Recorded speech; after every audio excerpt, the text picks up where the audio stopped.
Today, Dr. Karen Mark, the Liberal candidate for Thornhill from Federal Liberal Party, and myself, who am an MPP for Richmond Hill, we got together and we celebrated Nowruz, the Iranian New Year, and Purim, which is the Jewish celebration, Jewish festival, together.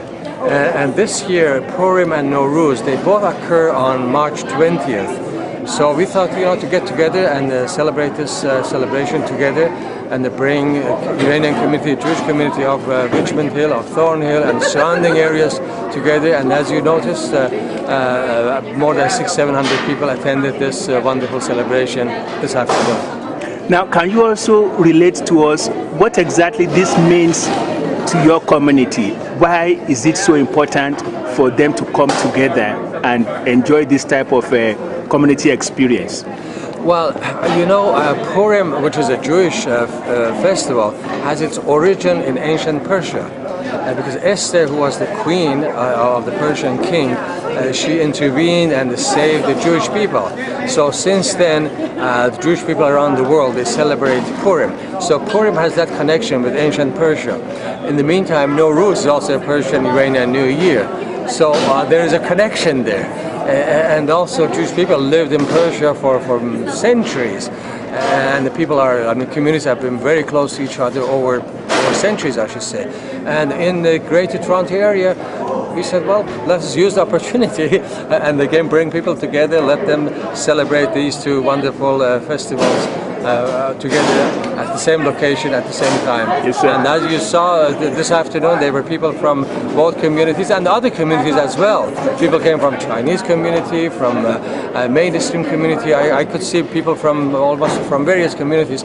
They joined us in this wonderful celebration. We need to celebrate diversity and harmony and peace in Thornhill and Richmond Hill and the GTA, not the tensions that will divide people.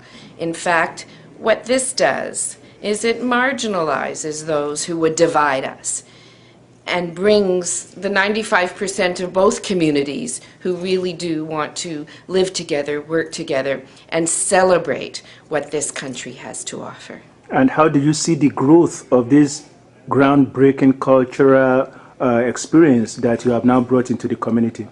Well, people, as they were leaving, said, we certainly hope we'll do this every year and that our communities will continue to have other events that we can celebrate together. So from the ancient story of Queen Esther, who actually saved the Jews from being murdered by the evil prime minister Haman by speaking out and speaking to the king, even though she was nervous to do that, she spoke out. And this lesson that we learn from Purim is it's important to speak out against injustice. It's important to speak out against any kind of human rights violation or any existential threat against any people. And so we have Iranians and Jews in Canada speaking out against anti-Semitism, against Islamophobia, against any form of racial discrimination or religious discrimination. That's what most Iranians and most Jews, and in fact most Canadians, want in this country. And so we want to make sure that no one plays the politics of division, but rather we bring people together. We had university students here embracing each other, not having apartheid week or not having the kinds of events that would divide the community, but in fact saying, look, we can certainly celebrate our similarities, learn about our differences, and work together for peace and justice for all, both in Canada and internationally.